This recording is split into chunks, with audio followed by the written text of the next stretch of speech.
Freud left you a map to the female mind, but no one listens. The map was never drawn with ink. It was written in silence, glances, contradictions, and desires too dangerous to name. To the ordinary eye, this map looks like chaos, emotions clashing, words contradicting actions, moods shifting without logic.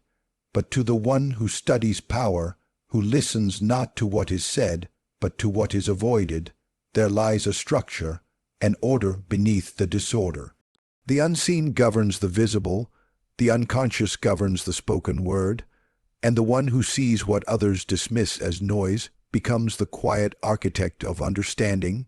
Freud's legacy is not about theories of childhood or abstract psychology. It is a manual for reading what others cannot admit even to themselves. Every human being is a fortress of secrets, and the female mind, shaped by centuries of control, expectation, and suppression, has learned the art of concealment better than any. Emotion becomes language, silence becomes armor. To understand it is to possess a power that transcends charm or intellect. It is to see the invisible threads that move behavior.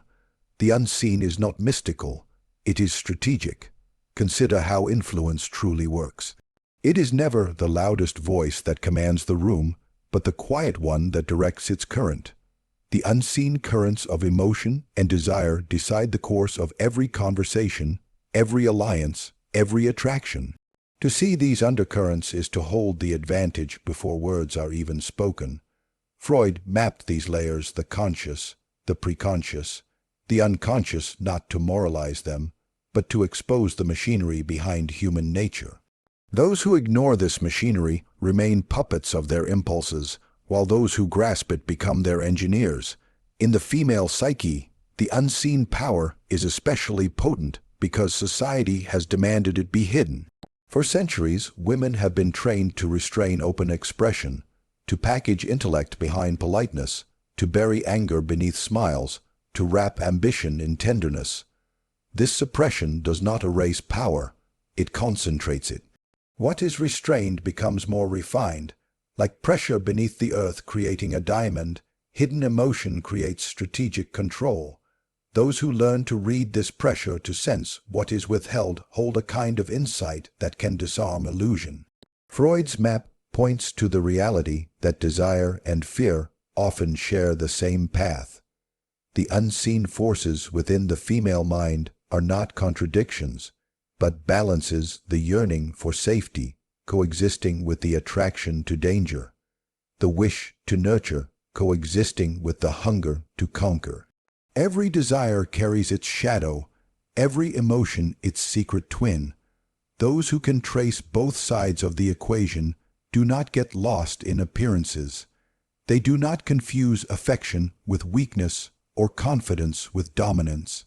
They understand that behind every gesture lies an ancient negotiation between instinct and reason. Yet most people never open the map because it demands something they cannot give the courage to confront: the uncomfortable. To read the unseen is to see manipulation, need, jealousy, fantasy, and pride as parts of a single whole. It is to stop judging and start observing. Those who fear what they might find prefer the simplicity of stereotypes. Women are emotional, men are logical. She wants security, he wants freedom. These are myths for the weak, crafted to protect fragile egos. The one who truly studies the unseen learns that logic itself is built upon emotion, that every calculation serves a hidden craving for control, connection, or recognition. Hidden power does not shout. It whispers through body language, hesitation, timing. The eyes reveal what words conceal. A sigh at the wrong moment can betray indifference. A pause before answering can signal interest or defiance. Most ignore these signs because they are blinded by their own self-centered narratives. They do not observe, they project. To master the unseen, one must empty oneself of assumptions and watch, as though studying a rival kingdom. Every tone, every deflection, every seemingly meaningless detail becomes part of the architecture of truth. Freud's gift was to unveil that truth operates beneath the surface. Love, envy, ambition, all are driven by invisible motives, unconscious patterns repeating through generations. The female mind is not chaos. It is coded with patterns that protect, seduce, and assert survival. To see these patterns is to possess clarity in a world ruled by confusion. It is to stop reacting and start orchestrating. The unseen power lies not in controlling others, but in perceiving them with such depth that control becomes unnecessary. The observer who knows what another truly wants, not what they say they want, already holds the upper hand. In every interaction, those who understand the map see further than those who deny its existence. They recognize that the battlefield of influence is not fought with words or gestures, but within the silent realm of motives and fears. Freud handed that map to the world. Most dismissed it because it was too revealing, too raw, too human. Yet for those who dare to follow it, the unseen ceases to be mystery and becomes the foundation of mastery. Desire moves people, not logic. It is the current beneath every action, the pulse that drives ambition, love, and rebellion. Freud understood this. Reason is a decoration we wear to justify what our instincts have already chosen. The female mind, as with all human nature, is not ruled by cold calculation, but by the tension between what is wanted and what must be hidden. Within this conflict lies truth. Desire speaks one language, duty speaks another. The human psyche translates between the two, often creating chaos, contradiction, and fascination. Those who seek to understand must not ask, "What does she think?" but "What does she desire?" and "What does she fear admitting she desires?" Desire, in its essence, is war.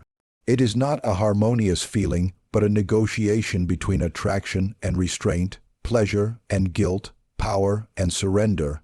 Every person carries this battlefield within them, yet few are honest enough to face it. Society demands that people appear reasonable, balanced, moral, but beneath the surface, desire refuses those rules. It wants what it should not. It chases danger, mystery, validation, and the thrill of being seen. This is not chaos, it is nature.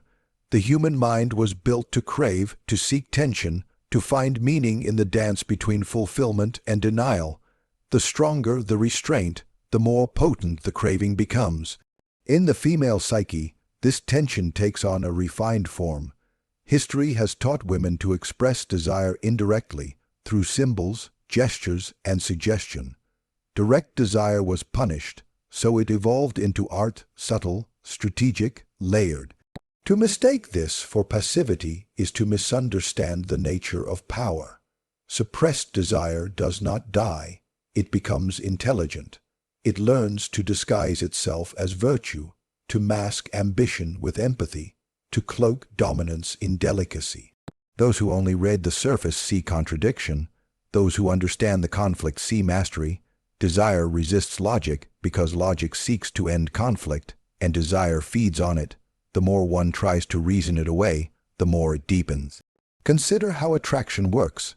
It rarely chooses what is safe or rational. It is drawn to danger, to the forbidden, to the unpredictable. What appears irrational is simply the mind's way of seeking intensity, of feeling alive. Freud's insight was not that desire is corrupt, but that it is coded with meaning. Every longing reveals a story, a buried memory, a lost ideal, a hidden wound. The female mind, rich in emotional intelligence, channels these layers through intuition, reading what cannot be spoken. This intuition, often dismissed by men as irrationality, is in truth an advanced form of awareness. It senses the conflict within others, recognizing the hidden tension that drives them. To understand desire is to see how conflict sustains it. A woman may want security yet be drawn to freedom, may crave affection yet test independence, may love deeply yet resist surrender. Each side of this tension defines the other. Remove the conflict, and you remove the spark. The mistake of many is to demand clarity where the power lies in duality. The wise observer does not try to resolve the contradiction, but to read it, to see which desire dominates and when. Influence begins there, in recognizing which part of the psyche is winning the silent war. Logic builds structures, desire dismantles them. Logic says, this is sensible. Desire whispers, but this feels alive. Between the two lies every decision, every hesitation, every mistake worth making. The female mind understands this instinctively. It negotiates through emotion, testing boundaries not for confusion but for depth. When she provokes, it is not aimless, it is exploration. When she withdraws, it is not indifference, it is measurement. Desire to her is a test of truth. Who can handle her chaos without demanding order, who can see her contradiction and not retreat. Freud's map shows that beneath every rational statement is an irrational need. The conflict between the two creates identity. What people call personality is often the truce negotiated between instinct and restraint. The female psyche is fluent in this negotiation. It knows that complete surrender to desire leads to ruin, but complete denial leads to decay. So it oscillates, creating allure, complexity, and depth. Those who see this dance as inconsistency reveal their ignorance. What they call inconsistency is simply strategy, the mind preserving its power by never giving all of itself away. Desire cannot be commanded, only understood. It obeys no law but its own rhythm. It turns logic into theater, morality into costume. When one understands this, persuasion becomes less about argument and more about resonance. You do not convince through words. You awaken through recognition. You mirror the conflict the other already feels. The female mind, trained by centuries of emotional observation, excels in this art. It influences not through force but through alignment, by becoming the echo of another's hidden desire. To live by logic alone is to live in exile from one's own power. To embrace desire blindly is to become its servant.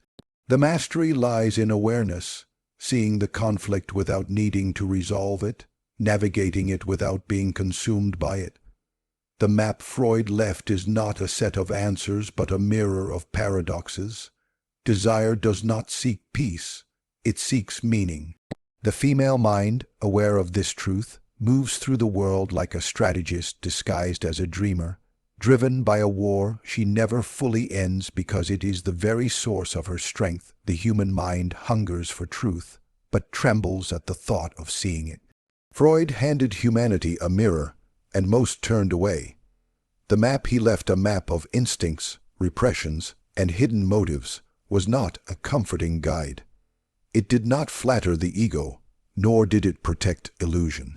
It revealed that behind every word lies a wound, behind every virtue lies a hunger, behind every relationship lies a negotiation of power and need. The world rejected the map not because it was wrong, but because it was too right. It stripped away the polite theater of human behavior and showed the machinery beneath. To accept it is to surrender the comforting idea that we are rational, moral beings in full control of our choices. People would rather live with the fantasy of their goodness than confront the architecture of their impulses. The fear of Freud's map lies in its exposure of contradiction. It tells us that our ideals grow out of our insecurities, that our love can be a disguised form of control, that our compassion can hide envy. It makes every emotion suspect and every motive ambiguous. The female mind, layered with centuries of emotional training, knows this duality better than most.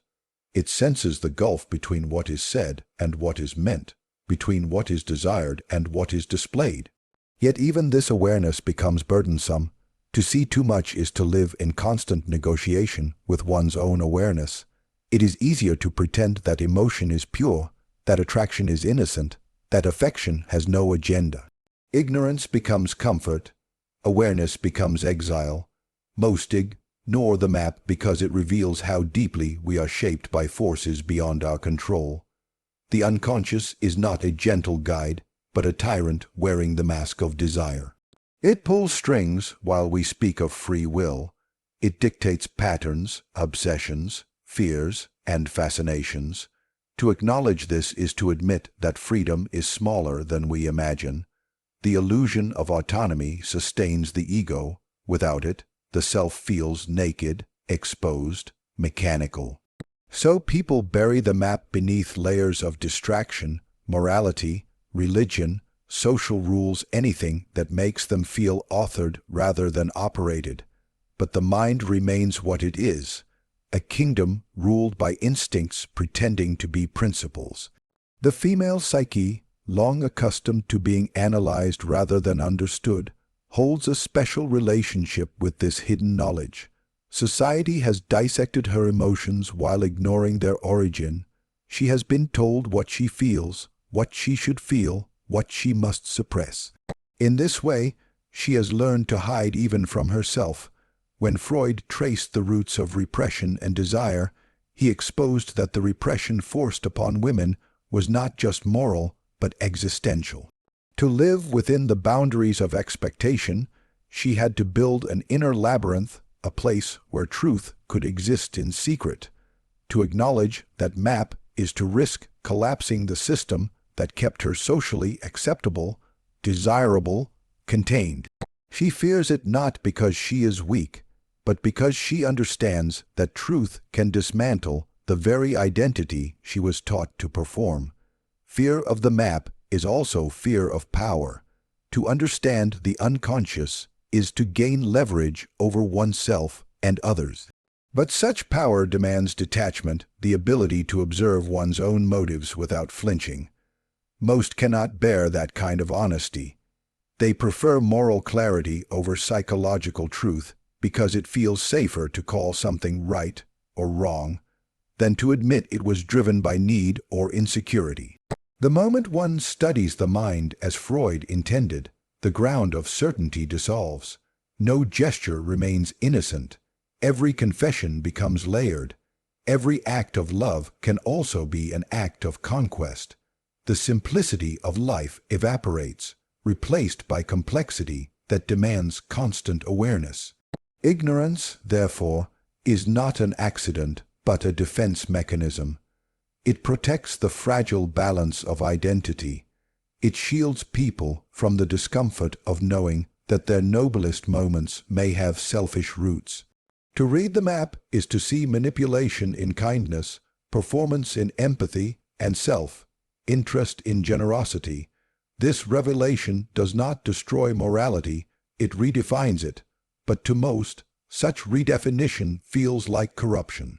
They prefer the comfort of appearances, the illusion that virtue is pure and love is unconditional. The truth threatens not just belief, but belonging. Once a person sees too much, they no longer fit neatly into society's shared illusions. They become an outsider to their own world. Freud's map was not meant to condemn humanity, but to reveal its design. Yet that revelation demands strength, the kind that can hold contradiction without collapsing.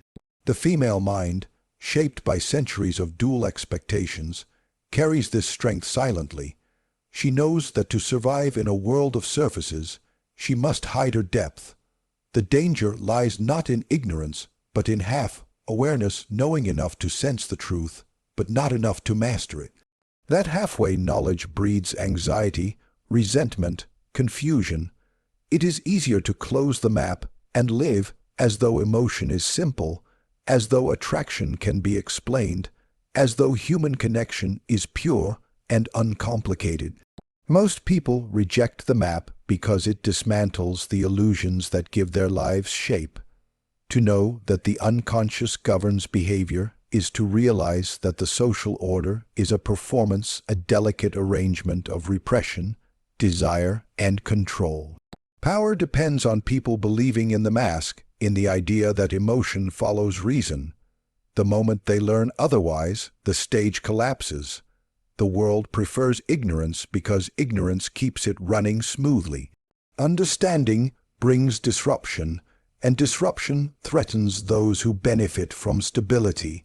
The map remains, waiting for the few willing to confront what it reveals. That truth, once seen, can never be unseen, and the price of seeing is the loss of comfort. Forever the map was never hidden, it was ignored. Freud did not give the world confusion. He gave it clarity too sharp for comfort. Beneath every smile, every hesitation, every word that trembles between truth and performance, lies the architecture of the mind. Desire as conflict, fear as disguise, love as negotiation, and power as instinct. The female psyche is not a mystery to be solved, but a mirror to human nature itself, layered, strategic, and infinitely complex. Those who refuse to see remain servants to appearances, chained to illusions that promise peace but deliver blindness. Those who dare to read the map, however, begin to rule not others, but themselves. They understand that emotion is not weakness, contradiction is not chaos, and desire is not sin. They are the coordinates of the human soul. The unseen governs the seen. What is denied governs what is displayed. The mind is not a temple of reason, but a throne room of impulses disguised as choices. To know this is to move with precision through the theater of human interaction, to speak less, observe more, and recognize that influence begins long before words are spoken. Freud left the map. The world turned away. But for those who do not flinch at truth, for those willing to walk into the shadows of motive and meaning, that map becomes what it has always been: a weapon for the wise, a mirror for the fearless, and a crown for those who choose to see.